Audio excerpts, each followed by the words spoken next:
सलार वो नहीं है जो आप सोच रहे हैं। कुछ समय पहले एक टीजर आया था सलार का, इसको लोगों ने बहुत अप्रिशिएट करा और वहीं पे कुछ ने क्रिटिसाइज भी करा, ये कहकर कि ये सलार तो उन्होंने पूरी की पूरी केजीएफ जैसी ही बना दी है। और बात तो सही है, इसका माहौल बहुत हद तक देखने में केजीएफ जैसा ही है, पर ये अनदर केजीएफ मूवी नहीं है। सलार कैरेक्टर रॉकी भाई के जैसा नहीं है। क्यों? इन पॉइंट्स की वजह से।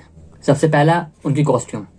केजीएफ में रॉकी भाई का जो कैरेक्टर का कॉस्ट्यूम है और हेयर स्टाइल वगैरह, ये दोनों ही मतलब उसका लुक पूरा क्रिमिनल वाला ही है, और वो उस समय के बाकी क्रिमिनल से भी मिलता जुलता लुक है उसका as compare to Salaar. Salaar में उसका लुक, जो प्रभास का लुक है, वो बड़ा सिंपल सा है। सिंपल से टी शर्ट और जीन्स पहन रखे है उसने, उसके बाल भी ज्यादा लंबे नहीं है, उसकी दाढ़ी भी ज्यादा घनी नहीं है, ज्यादा लंबी नहीं है। सलार की कॉस्ट्यूम में कुछ ऐसा रॉकी भाई के जैसा कुछ सिमिलैरिटी मुझे नहीं दिखी।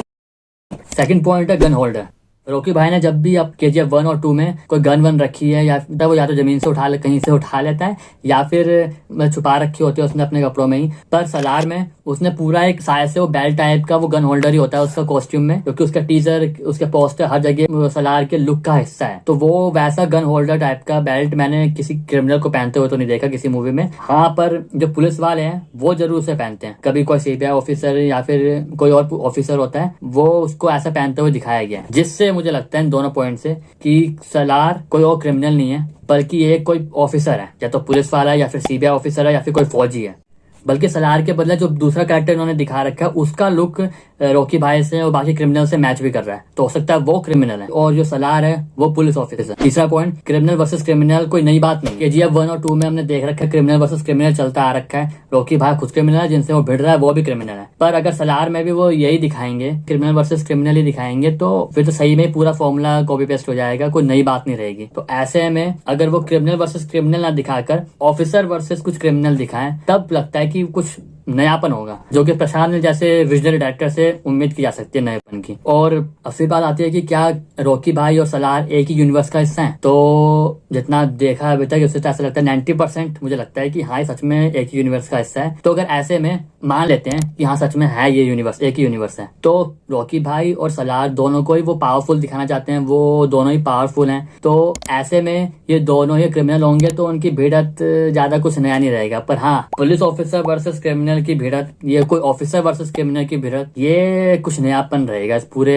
यूनिवर्स में। और इसलिए हो सकता है कि प्रशांत नील सलार के पार्ट 1 और पार्ट 2 के जरिए वो रॉकी भाई के बराबर में सलार के कैरेक्टर को लाने की कोशिश करें, और ले ही आएंगे, जिससे कि बाद में केजीएफ 3 में या फिर ऐसी कुछ किसी और फिल्म में वो इन दोनों कैरेक्टर क्रॉसओवर दिखाएंगे। और क्रॉसओवर ऐसा होगा जो कि मॉन्स्टर वर्सेस डायनासोर की कहानी होगी, जैसे गॉडजिला वर्सेस कॉन्ग थी, जैसे बैटमैन वर्सेस सुपरमैन थी, जैसे captain America versus iron man थी, जैसे टाइगर वर्सेस पठान होने वाली है, वैसी रॉकी वर्सेस सलार, जिससे कि ऑडियंस के लिए तो गूज़बम्प ही गूज़बम्प होंगे और प्रोड्यूसर के लिए पैसा ही पैसा और पैसा ही पैसा होगा। और इन कंक्लूजन, इन दोनों का एक यूनिवर्स में होना जमता भी है एज अ कहानी। इन दोनों की मुझे लगता है ओरिजिनल स्टोरी भी सेम ही होगी, क्योंकि माहौल सब कुछ सेम है। हो सकता है जैसे रॉकी भाई ने कुछ वादे की वजह से, एक मकसद है उसका सबसे अमीर ताकतवर बनना, वैसे ही सलार का भी कोई उसने वादा कर रखा होगा या कुछ होगा, उसका मकसद है कि शायद से सब क्रिमिनल को खत्म करना, ये वो, जिस वजह से वो वायलेंट है बहुत ज्यादा, मतलब वो खून खराबा ऐसा करता रहता है। और उनका पूरा मतलब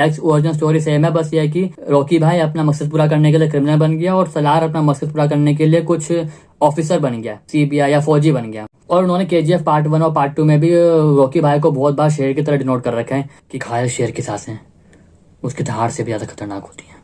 और सलार में इन्होंने कह रखा है कि शेर, लायन, टाइगर ये सब डेंजरस है, पर जुरासिक वर्ल्ड में नहीं, जिससे कि शायद ये वही उनकी जो भिड़त है रॉकी भाई वर्सेस सलार, उसी को ही ये हाईलाइट करना चाह रहे हैं उस पॉइंट से कि ठीक है रॉकी भाई लायन है, लेकिन वो जुरासिक वर्ल्ड में, अगर जुरासिक पार्क में अगर आ गया तो वो उसके वहां पे कुछ भी नहीं है, सलार के सामने कुछ भी नहीं है। और दूसरी बात, रॉकी भाई ने मतलब डायलॉग उनका सबसे ज्यादा फेमस कि वायलेंस के ऊपर, कि उन्हें तो वायलेंस पसंद नहीं है लेकिन वायलेंस को वो पसंद है। और वहीं पर दूसरी तरफ सलार में, सलार को जहां पर भी उन्होंने प्रमोशन कर रखा तो मोस्ट वायलेंट मैन की तरह प्रमोट कर रहे हैं। एक बंदा जो वायलेंस जिसको पसंद है और दूसरा बंदा जो सबसे ज्यादा वायलेंट इंसान है, तो इनके बीच में भाईचारा तो होगा नहीं, इनके बीच में भिड़त ही होने वाली है। और भिड़त क्रिमिनल वर्सेस क्रिमिनल ना होकर क्रिमिनल वर्सेस ऑफिसर की होगी। तब इस कहानी, इस यूनिवर्स को देखना, वो भी बिग सिनेमा हॉल में, that would be worth watching.